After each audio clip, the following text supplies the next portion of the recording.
Hello friend, मैं गौरव अग्रवाल स्वागत करता हूं आपका द क्लिक स्टार्ट में। दोस्तों, आज इस टॉपिक में हम लोग डिस्कस करने वाले हैं वो है आपके यहाँ पर मध्य प्रदेश की जलवायु। दोस्तों, इससे पहले हम 5 टॉपिक आपके लिए ऑलरेडी बना चुके हैं, तो आप हमारे प्लेलिस्ट में जाके मध्य प्रदेश MP GK की जो प्लेलिस्ट है आप उसमें जाएं और सबसे पहले आप उन वीडियो को कंप्लीट कर लें, क्योंकि ये जो वीडियो लेक्चर सीरीज़ हम लोगों ने स्टार्ट की है ये आपके कंप्लीट कोर्स को ख़त्म कराने के लिए है, जिसमें आप MPPSC, MPSI और व्यापम में जो अभी रिसेंट में एग्ज़ाम आने वाली है उसके कोर्स के लिए काफ़ी महत्वपूर्ण होंगी। ठीक है, तो दोस्तों शुरुआत करते हैं हम यहाँ पर मध्य प्रदेश की जलवायु के बारे में।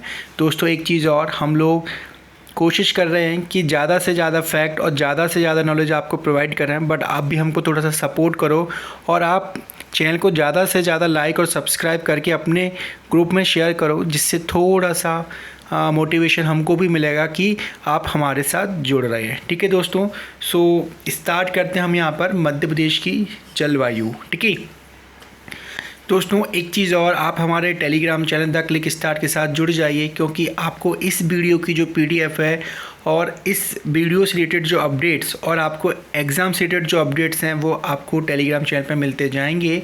और साथ ही साथ इसके साथ आप हमारे इंस्टाग्राम चैनल को भी फॉलो करना स्टार्ट कर दो, क्योंकि आपकी जितनी भी क्वेरीज़ हैं एग्ज़ाम रिलेटेड, ठीक है, सो वहाँ पर वो सब चीज़ें सॉल्व हो जाएंगी। ठीक है, सो दोस्तों शुरुआत करते हैं आज यहाँ पर मध्य प्रदेश की जलवायु और मध्य प्रदेश की ऋतु के बारे में। ठीक है, सो बेसिकली हम यहाँ पर जलवायु और मध्य प्रदेश की जो ऋतु है उन 2 टॉपिक्स को कंप्लीट करेंगे, बट एग्ज़ाम के पॉइंट ऑफ व्यू से आपका बुक्स में मैं देखोगे तो आपको यहाँ पर जो जलवायु टॉपिक है वही लिखा रहता है। ठीक है, सो दोस्तों शुरुआत करते हैं हम यहाँ पर द क्लिक स्टार्ट में।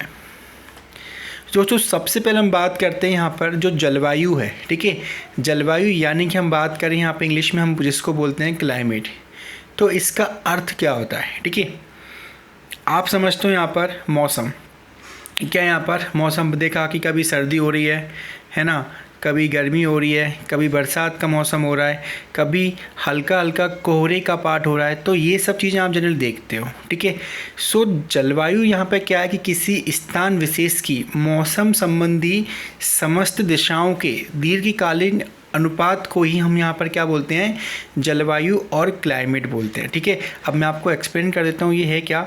मान के चलो कि हमने 30 साल का एक समय ले लिया। ठीक है, अब 30 साल में प्रतिवर्ष कभी ठंडी हो रही है, कभी गर्मी हो रही है, कभी मानसून आ रहा है, बारिश का पार्ट हो रहा है, तो इन सब के जो मौसम है तो इन सब का हम यहाँ पर क्या लेंगे, अनुपात निकालेंगे और इसके अकॉर्डिंग, ठीक है, जो जिस प्रकार के मौसम की दिशा हमको देखने को मिल रही है उसे हम यहाँ पर क्या बोलेंगे, जलवायु बोलेंगे। ठीक है, सो आपको याद रखना है यहाँ पर एक 30 साल का अकॉर्डिंग टू हम बात कर रहे हैं NCERT की बुक के अकॉर्डिंग क्लाइमेट जो कैलकुलेट करते हैं वो 30 साल का एक औसत पीरियड होता है। ठीक है, तो जिसके अंतर्गत हम यहाँ पर जलवायु को मेज़र करते हैं। ठीक है, सो याद रखें यहाँ पर किसी स्थान विशेष की मौसम संबंधी समस्त दशाओं के दीर्घकालिक अनुपात को ही हम क्या बोलते हैं, यहाँ पर जलवायु कहते हैं। ठीक है, अब आगे बढ़ते हैं। अब बात करें यहाँ पर मध्य प्रदेश की जो जलवायु है वो किस प्रकार की है और भारत की जो जलवायु है वो किस प्रकार की है। ठीक है, सो मध्य प्रदेश उष्णकटिबंध में स्थित होने के कारण यहाँ की जो जलवायु है, ठीक है, वो कैसी है, उष्णकटिबंधीय मानसूनी है। आपको दोनों नाम याद रखना है। ठीक है, उष्णकटिबंधीय और मानसूनी। कई की बुक में क्या होता है, सिर्फ लिखा होता है उष्णकटिबंधीय। अगर आप उष्णकटिबंधीय लिखोगे और आपको अगर ऑप्शन में उष्णकटिबंधीय मानसून दिया है, ठीक है, सो यहाँ पर वो गलत हो जाएगा। तो आपको क्या देखना है, यहाँ पर उष्णकटिबंधीय मानसून। क्लियर वाली बात, इसको मैं बताता हूँ ये उष्णकटिबंधीय है क्या और क्यों यहाँ पर मध्य प्रदेश की जो जलवायु है वो उष्णकटिबंधीय है। ठीक है, अब देखो, ऐसी जलवायु जिसमें मौसम बहुत गर्म और आर्द्र मतलब एक प्रकार से इन्वायरमेंट में यहाँ पर नमी देखने को मिलती है। ठीक है, वह जलवायु उष्णकटिबंधीय जलवायु कहलाती है। सो फ्रेंड, अब बात करते हैं कि मध्य प्रदेश की जो जलवायु है या फिर भारत की जो जलवायु है उष्णकटिबंधीय क्यों है। ये अपन देख लेते हैं यहाँ पर कि ये जो पार्ट है आपका, ठीक है, कौन सा पार्ट आपका, ये वाला पार्ट, ये कर्क रेखा और मकर रेखा वाला पार्ट है। ये वाला पार्ट होता है आपका यहाँ पर मकर रेखा और ये वाला जो पार्ट है वो कौन सा है आपको यहाँ पर कर्क रेखा। ठीक है, तो सूर्य की जो किरणें हैं, ठीक है, तो यहाँ से लेके यहाँ तक ही हमेशा क्या होती है, लंबवत होती हैं। तो डायरेक्टली जब लंबवत होंगी सूर्य की किरणें तो यहाँ पर क्या रहेगा, अधिक गर्मी वाला क्षेत्र होगा, ठीक है। और मध्य प्रदेश हमारा जो पड़ता है वो कहाँ पड़ता है, यहाँ पड़ता है, भारत भी इसी पार्ट में पड़ता है। सो कुल मिला के हम बोल सकते हैं कर्क रेखा और मकर रेखा के मध्य का भाग आपका क्या कहलाता है, उष्ण कटिबंधीय क्षेत्र कहलाता है, ठीक है। अब मध्य प्रदेश उष्ण कटिबंधीय क्षेत्र में है, इसलिए मध्य प्रदेश की जो जलवायु है वो क्या होगी आपकी, यहाँ पर उष्ण कटिबंधीय हो गई आपकी। क्लियर वाली बात, तो उसको अच्छी तरह से याद रख लो। अब बात करते हैं यहाँ पर हमने मानसूनी शब्द क्यों लिया, तो सबसे पहले मानसून शब्द को समझते हैं। यहाँ पर मानसून जो शब्द है आपका, ठीक है, वो क्या है आपके एक अरबी भाषा का शब्द है, ठीक है। विशेष रूप से याद रखना, बहुत बार एग्जाम में ये पूछा गया है कि मानसून शब्द जो है उसकी उत्पत्ति कहाँ से हुई है, तो एक अरबी भाषा के शब्द से हुए, जिसका यहाँ पे क्या अर्थ होता है, मौसम, ठीक है।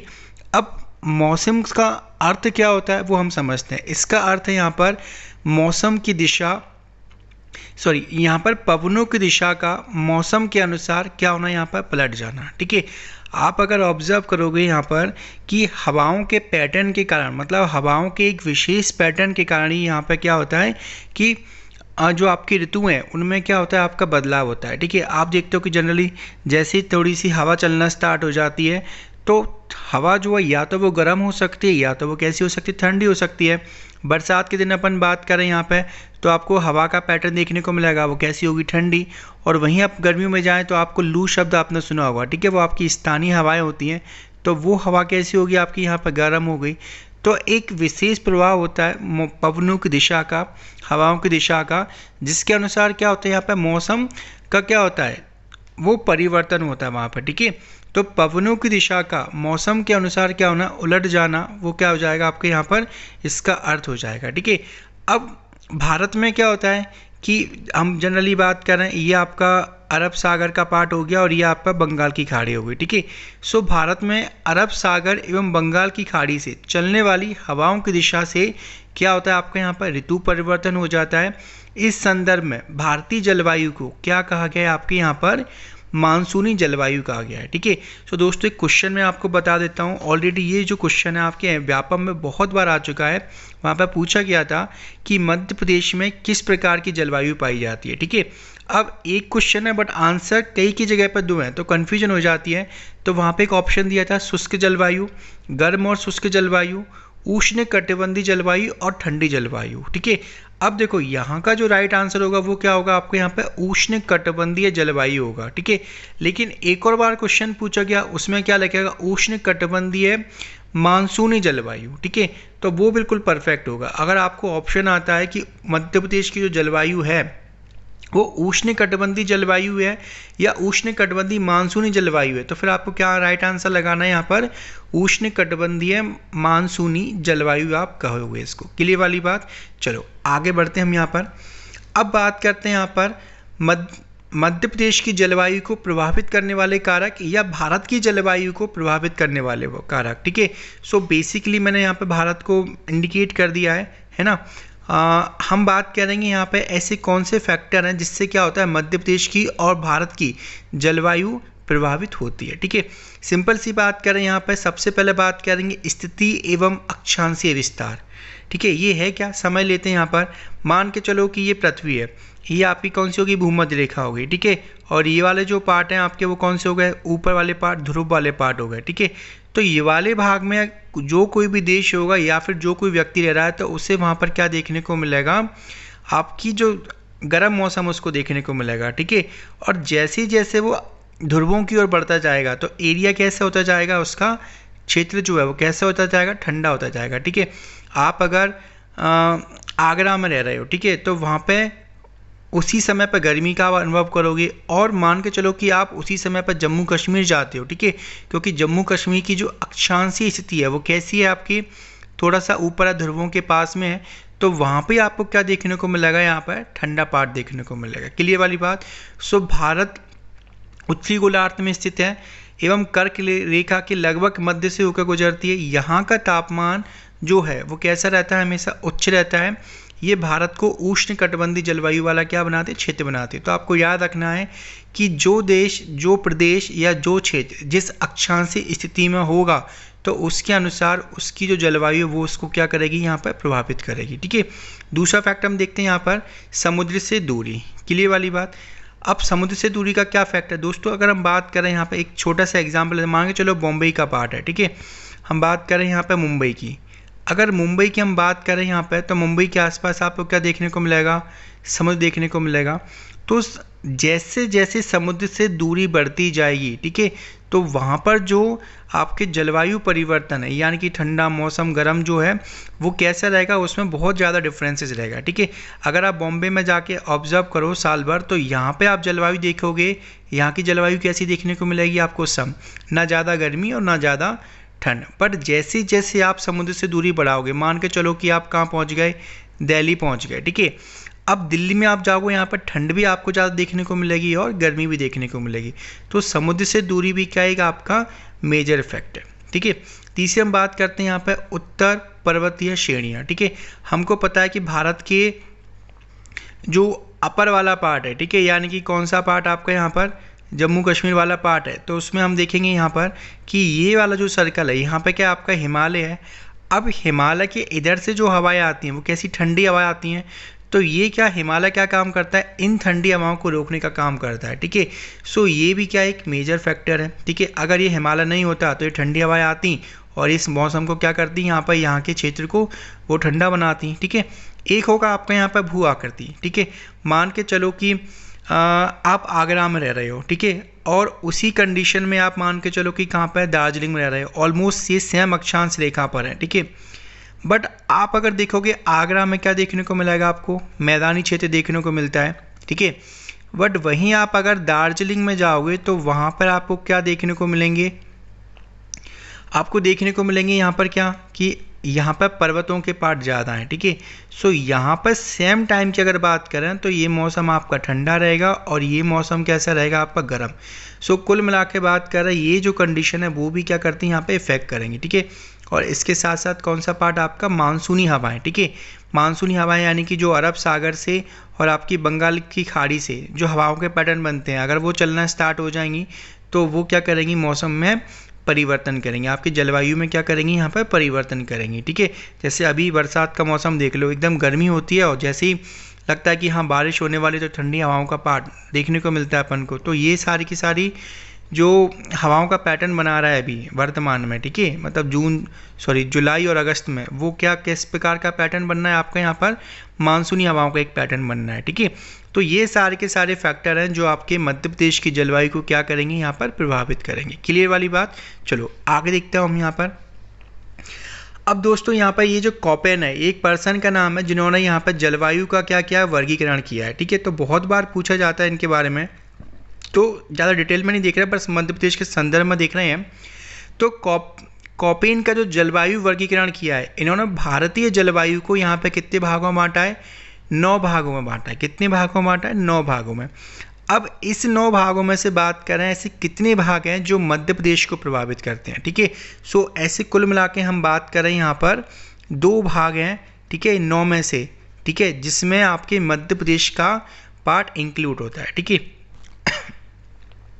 अब हम बात करें यहाँ पे फर्स्ट वाला जो पार्ट है, इनके अकॉर्डिंग हम बात कर रहे हैं यहाँ पर कि मध्य प्रदेश के दक्षिण पश्चिम में, ठीक है, दक्षिण पश्चिम यानी कौन से जिले हो गए आपके यहाँ पर, एक तो आपका झाबुआ हो गया, एक कौन सा बुरहानपुर हो गया, इसके अलावा धार, अलीराजपुर, बड़वानी, खंडवा, इन सब की जो जलवायु है वो कैसी आपकी उष्ण कटिबंधीय सवाना है। ठीक है, यहाँ पर उन्होंने मेंशन किया है इसको AW। ठीक है, AW और CWG।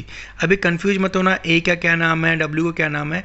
अगर आप थोड़ा सा इनके बारे में डिटेल में पढ़ोगे तो इन्होंने यहाँ पे कुछ सिंबल यूज़ किए हैं, जिसका यहाँ पे क्या है कि एक प्रकार से वो डिफाइन किए हैं। जैसे A का मतलब क्या होता है, ट्रॉपिकल। आप ये मत समझना लाइन टू लाइन मिलाना है।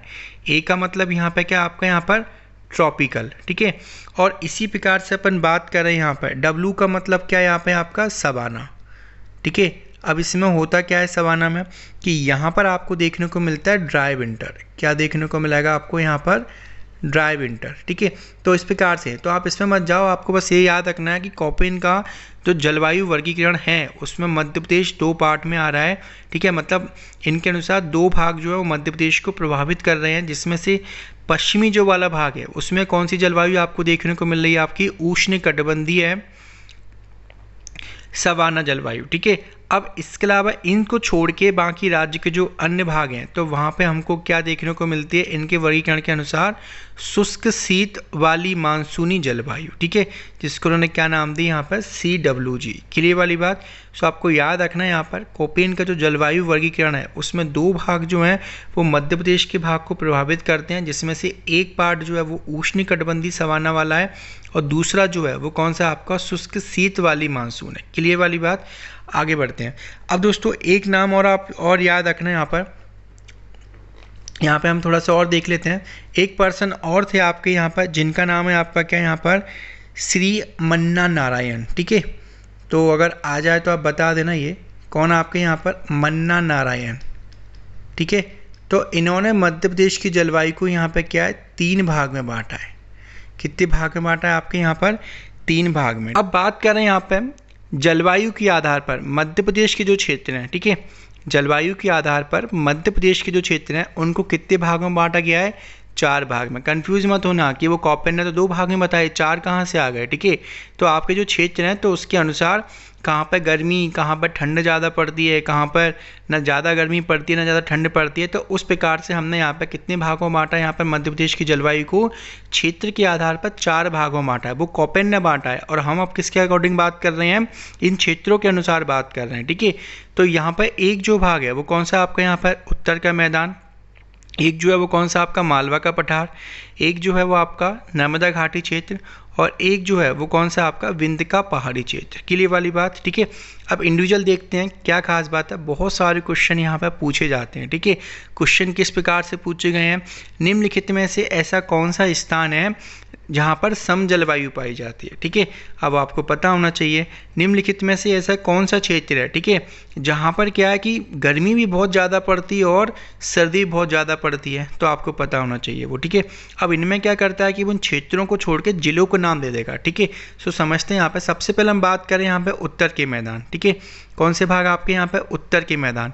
तो उत्तर के मैदान आप देखो जिले तो अपन याद रख नहीं सकते, आप बस एक इमेजिन करना, जैसे यहाँ पे कौन सा पार्ट पड़ता होगा आपका, ये नीमच का पार्ट हो गया, मंदसौर का पार्ट हो गया, यहाँ पे आप जाओगे आपके श्योपुर का पार्ट हो गया। ठीक है, आपका मुरैना, भिंड, ग्वालियर, दतिया, शिवपुरी, अशोकनगर, तो ये ज़िले इसमें कवर हो रहे हैं। ठीक है, इसके अलावा आपका निमाड़ी, टीकमगढ़। ठीक है, तो ये जो ज़िले हैं इनको आपको दिमाग में सेट करना है क्योंकि इनसे रिलेटेड क्वेश्चन ऑलरेडी पूछे जा चुके हैं। ठीक है, अब बात कर रहे हैं उत्तर के मैदान में। ठीक है, सो उत्तर के मैदान में हम देखें तो बुंदेलखंड का क्षेत्र आ गया, मध्य भारत का क्षेत्र आ गया और एक जो क्षेत्र आ गया वो कौन सा आ गया आपके यहाँ पे, रीवा पन्ना का पठार आ गया। क्लियर वाली बात। ठीक है, जिले मैंने आपको बता ही दिए हैं।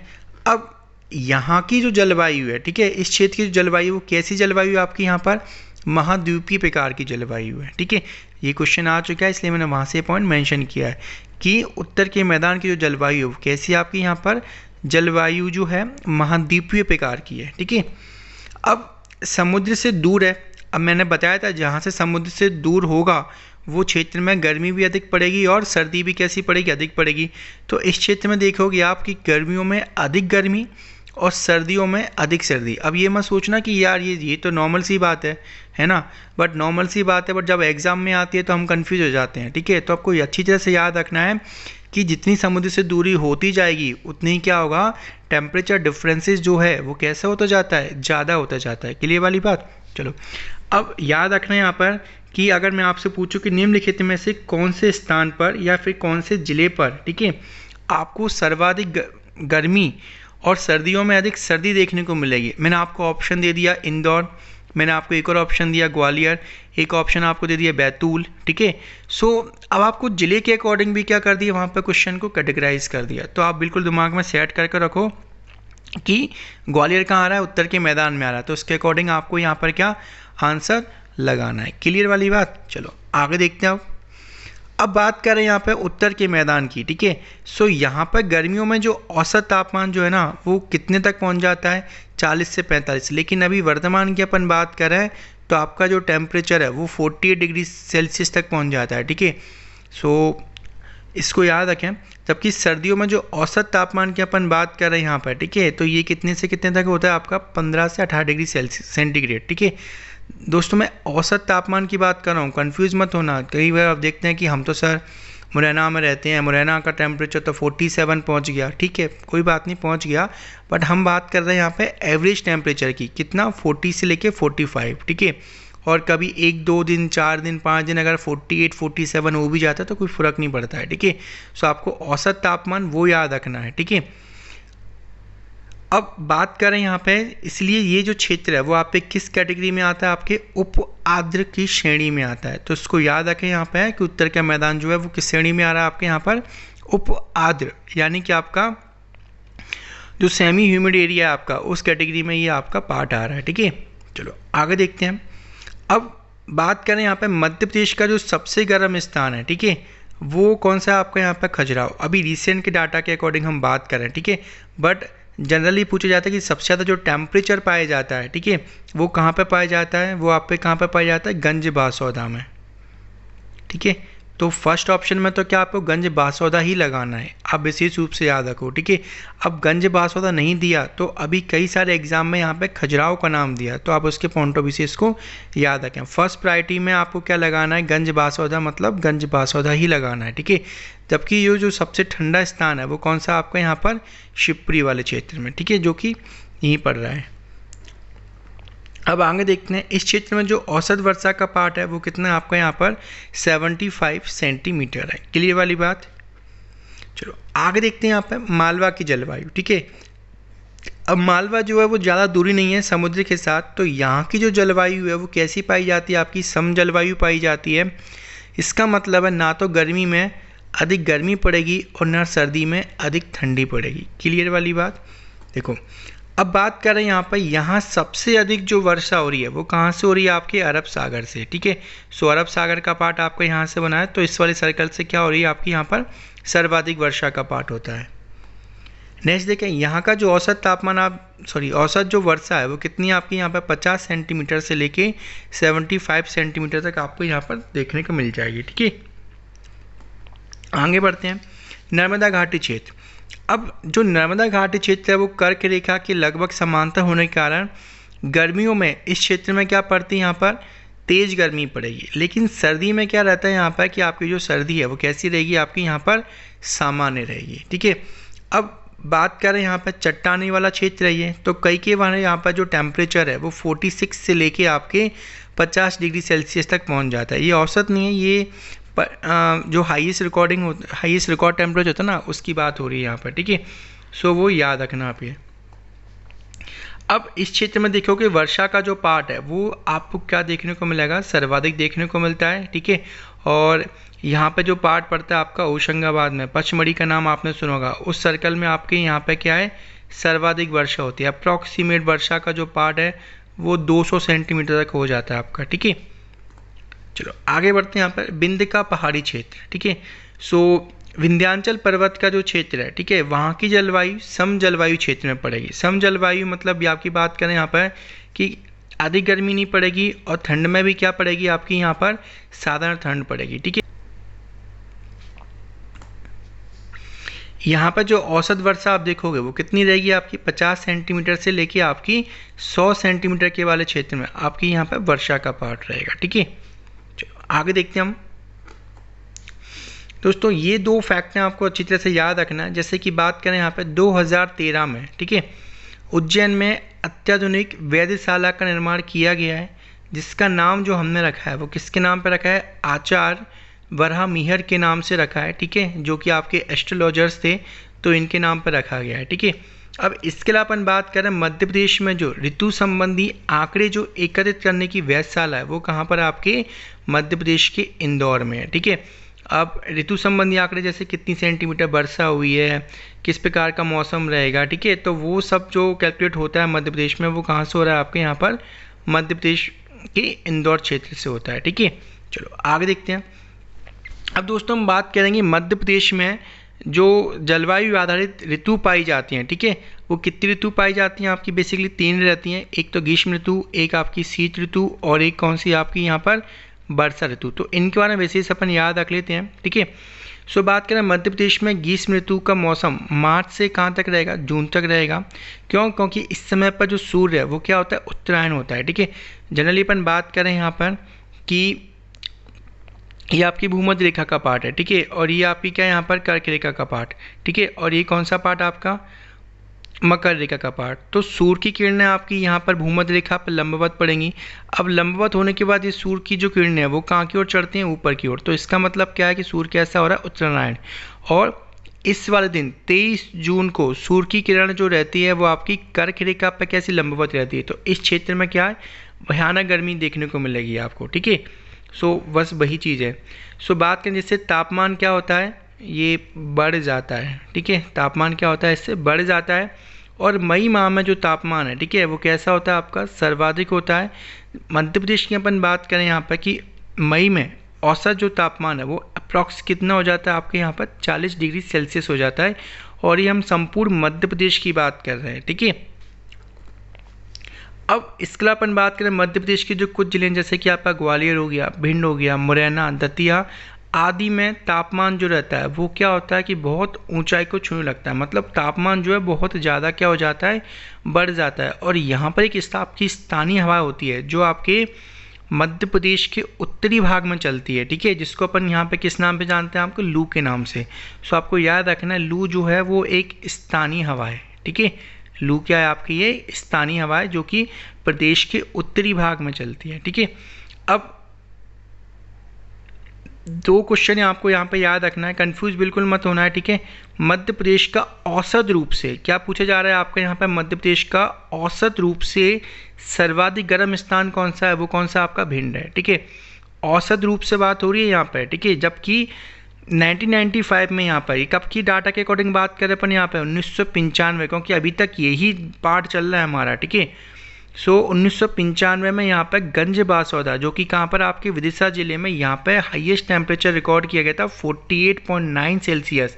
और दोस्तों बात करें यहाँ पे खजुराहो का नाम हमने क्यों लिया। ठीक है, सो अगर आप अभी रिसेंट में गूगल पे जाकर देखोगे एमपी में हाईएस्ट टेम्परेचर जो है तो वो आपको क्या बताएगा, खजुराहो का पार्ट बताएगा। ठीक है, सो इसीलिए मैंने आपको इससे पहले क्या खजुराहो का पार्ट बताया था। बट अभी तक हमको जो आंसर आ रहा है वो जनरली क्या आता है आपका, गंज बासौदा वाला पार्ट आ रहा है। ठीक है, सो विशेष रूप से याद रखना है आपको, आंसर क्या लगाना है यहाँ पर, गंज बासौदा। गंज बासौदा नहीं दिया हो तो फिर अगर खजुराहो दिया हो तो फिर खजुराहो को लगाना है, क्योंकि हमें एक नंबर से मतलब है। समझ में आ रही ना बात, तो विशेष रूप से इस चीज़ को याद रखो। आगे बढ़ते हैं, वर्षा ऋतु। ठीक है, अब वर्षा ऋतु का जो पैटर्न देखें, मध्य प्रदेश में जो वर्षा का पार्ट है, या फिर भारत में बात करें तो जून से जो है हमारे यहाँ पर मानसून की दस्तक होती है। ठीक है, अपन बात करें यहाँ पर 1 जून से क्या हो जाता है, भारत में मानसून दस्तक करता है। तो मानसून जो दस्तक कर रहा है तो उसके कारण क्या होता है कि सागरों से जो है वो क्या होती है, यहाँ पे हवाएं चलना प्रारंभ हो जाती है। और संपूर्ण मध्य प्रदेश में देखते देखते हम बात कर रहे हैं यहाँ पर 15 जून तक ये बॉम्बे तक पहुँचता है। और उसके 7 to 10 डेज़ में ये क्या संपूर्ण मध्य प्रदेश में क्या करा देता है, वर्षा का पार्ट करा देगा। ठीक है, तो ऑलमोस्ट हम बात कर सकते हैं यहाँ पर 20 जून के आसपास। ठीक है, तो 20 जून के आसपास जो है मध्य प्रदेश में मानसून का दस्तक हो जाएगा और संपूर्ण मध्य प्रदेश में क्या होना स्टार्ट हो जाएगी, वर्षा होना स्टार्ट हो जाएगी। अब ये मत सोचना कि हमारे तो जून में बरसात ही नहीं हुई, ज़रूरी नहीं है। ठीक है, क्योंकि आजकल इन्वायरमेंट बहुत ज़्यादा डिफरेंट चेंजेस होते जा रहे हैं, जिसकी वजह से क्या परिवर्तन देखने को मिल रहे हैं। क्योंकि अब पैटर्न ही जो है वो जुलाई में क्रिएट होता है। ठीक है, तो हम बात कर रहे हैं यहाँ पे अपनी एनसीईआरटी बुक के अकॉर्डिंग। ठीक है, जो कि आपके एग्जाम के लिए बेनिफिट है, आप प्रैक्टिकल पे मत जाना अभी। ठीक है, चलो आगे देखें, मध्य प्रदेश में जो औसत वर्षा है वो कितनी होती है आपकी यहाँ पर, 113 सेंटीमीटर। ठीक है, की जगह आपको 112 सेंटीमीटर देखने को मिलेगा, तो आप यहाँ पे 113 सेंटीमीटर याद रखो। ठीक है, इसके अलावा बात करें जो सर्वाधिक वर्षा होती है मध्य प्रदेश में वो कहाँ पे होती है, आपकी होशंगाबाद के पचमढ़ी में। अप्रॉक्सीमेट कितनी आपकी यहाँ पर, 200 सेंटीमीटर, कई बार इससे भी ज़्यादा हो जाती है। ठीक है, जबकि जो न्यूनतम वर्षा है वो कहाँ पे होगी आपके यहाँ पर, भिंड जिले में। ठीक है, और भिंड में भी आप याद रखना, यहाँ पर एक पार्ट और पूछा जाता है कि गौहद भिंड की तहसील है। ठीक है,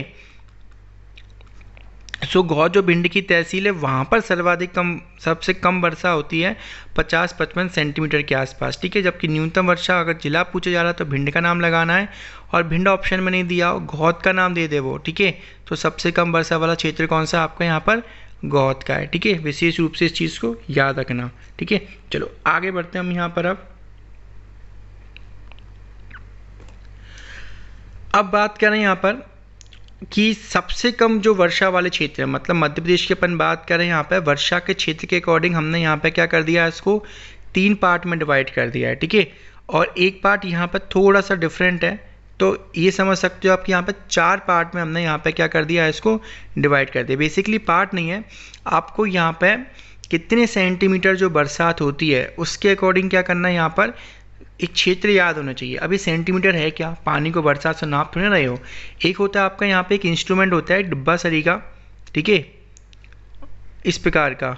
अब इसमें क्या होता है कि वो मेजरमेंट करने के लिए सेंटीमीटर के आंकड़े लिखे होते हैं। अब इसमें जैसे बरसात का पानी गिरता है, अब ये नहीं कि आप इसको किसी नल के नीचे रख दो या फिर वो टीन सेट के नीचे रख दो तुरंत भर जाए। ये ओपन रखा जाता है, जिसमें जितनी बारिश का पार्ट गिरेगा और जितना भर जाएगा, ठीक है, तो उसको काउंट कर लिया जाएगा सेंटीमीटर में कि कितनी वर्षा हुई है। इसको हम बोलते हैं यहाँ पे क्या, रेन गेज। बहुत बार आता भी है कि जो वर्षा का जो मेजरमेंट किया जाता है वो किसके द्वारा किया जाता है, आपका रेन गेज के माध्यम से, ठीक है।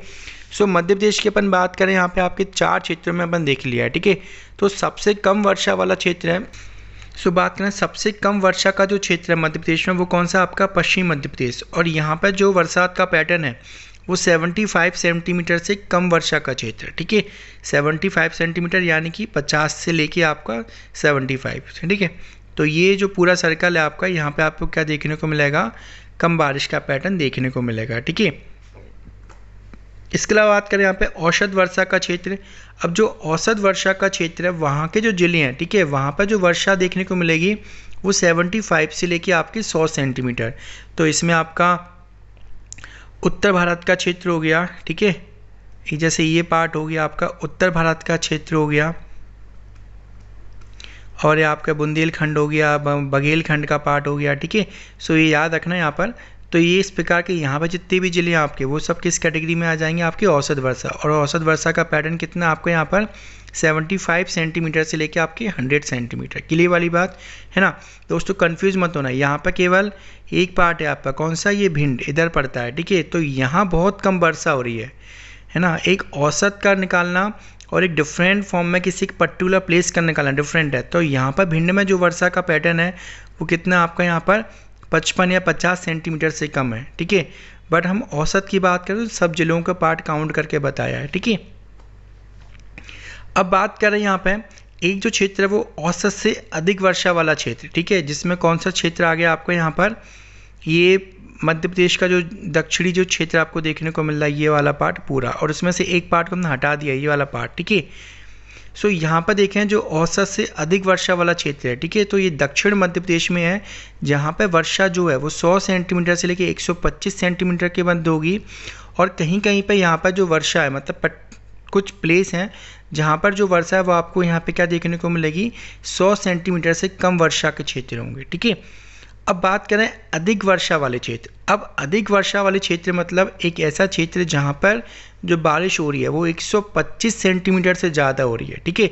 जैसे कि मैंने बताया आपका कि ये जो पर्टिकुलर प्लेस है, ठीक है, सो ये जैसे बात करें होशंगाबाद का क्षेत्र हो गया आपका, ठीक है। तो यहाँ पर जो बारिश का पार्ट है पचमढ़ी वाले पार्ट में वो 200 सेंटीमीटर तक पहुँच जाता है, ठीक है। सो ये जो क्षेत्र है आपके यहाँ पर जिसमें आपके छिंदवाड़ा, बालाघाट और ये सब आ गए, तो है ना, तो यहाँ पर जो वर्षा का पैटर्न देखने को मिलता है आपको वो कितना आ गया आपका 125 सेंटीमीटर से लेकर 150 सेंटीमीटर तक, ठीक है। जबकि सर्वाधिक वर्षा वाला जो क्षेत्र है वो कौन सा आपका यहाँ पर पचमढ़ी है, ठीक है। सो विशेष रूप से इन सारे के सारे पॉइंट को आपको माइंड में सेट करके रखना है, ठीक है। आपको देखना है कम वर्षा वाला क्षेत्र मतलब पश्चिमी क्षेत्र हो गया, मालवा का सर्कल पूरा आ गया, थोड़ा सा पार्ट आपका ये भी आ रहा है, ठीक है। सो इसमें आपके कौन कौन से पार्ट आ गया, अलीराजपुर, झाबुआ, बड़वानी, धार, नीमच, मंदसौर, है ना, राजगढ़, ये सारे के सारे पार्ट आ जाएंगे, ठीक है। इसके अलावा बात करें यहाँ पे औसत से अधिक वर्षा वाले पार्ट में ये सर्कल आ जाएगा। औसत से अधिक वर्षा वाले भाग में देखें अपन यहाँ पर तो आपका ये पैटर्न आ गया। और सर्वाधिक जो वर्षा जो हो रही है वो कुछ क्षेत्र में आ गई आपकी ये 125 से लेकर 150 सेंटीमीटर के मध्य वाले क्षेत्र में आ गया। ठीक है, चलो आगे देखते हैं हम। यहाँ पर थोड़ा सा और रह गया है, बात करते हैं ठंड की यानी कि शीत ऋतु की। सो मध्य प्रदेश में जो शीत ऋतु है वो नवंबर से प्रारंभ होती है। ठीक है, और वास्तविक रूप से देखें ठंड का जो पार्ट रहता है तो वो कहाँ से कहाँ तक रहेगा, दिसंबर से लेके फरवरी तक। ठीक है, दिसंबर जनवरी के मध्य में, ठीक है, यहाँ पर क्या चलती हैं, शीत लहरें चलती हैं। ठीक है, शीत लहरें देखा होगा आप जनरली आपने कि बहुत ठंडी हवाएं चलना स्टार्ट हो जाएंगी, कोहरा बहुत ज़्यादा देखने को मिलेगा। ठीक है, कई की जगह पे आपको पाला भी पड़ता हुआ दिखाई देगा। ठीक है, स्पेशली जो भाग है प्रदेश में बात करें उत्तर भारत यानी कि अपन बात करें मध्य प्रदेश का जो उत्तरी भाग है वहाँ पर ठंड का जो भाग है वो बहुत ज़्यादा देखने को मिलता है। ठीक है, अब सबसे ज़्यादा जो ठंड पड़ती है मध्य प्रदेश में, यानी कि हम बात करें सबसे न्यूनतम तापमान जो होगा वो कहाँ पर होता है, आपके शिवपुरी में दर्ज किया गया है। ठीक है, तो याद रखो इसको। आगे देखते हैं, सबसे कम तापमान उत्तरी मध्य प्रदेश में रहता है, जैसा कि मैंने आपको बताया कितना यहाँ पर 60 डिग्री सेल्सियस से लेके आपका 10 डिग्री सेल्सियस तक। ठीक है, और जनवरी में यहाँ पे क्या पड़ता है, आपका पाला पड़ता है। पाला है क्या कि जनरली देखा होगा आपने जो पत्तियाँ रहती हैं या फिर गाड़ी के कांच जो है तो उन पे हल्की हल्की बर्फ़ की क्या पड़ जाती है, एक चादर सी पड़ जाती है। ठीक है, तो उसी को हम लोग यहाँ पे क्या बोलते हैं, पाला बोलते हैं। ठीक है दोस्तों, इतना ही था इस वीडियो में। आई होप सो आपको ये सब चीज़ें क्लियर ही होंगी। ठीक है, अगर आपको किसी भी प्रकार का डाउट है, जैसे खजुराहो के बारे में डाउट है, तो आप मेरे से कमेंट में करो, मैं आपको लिंक शेयर कर दूंगा जिसमें आपको वो डाउट भी क्लियर हो जाएगा। ठीक है, सो दोस्तों thank you for watching this video. Have a nice day.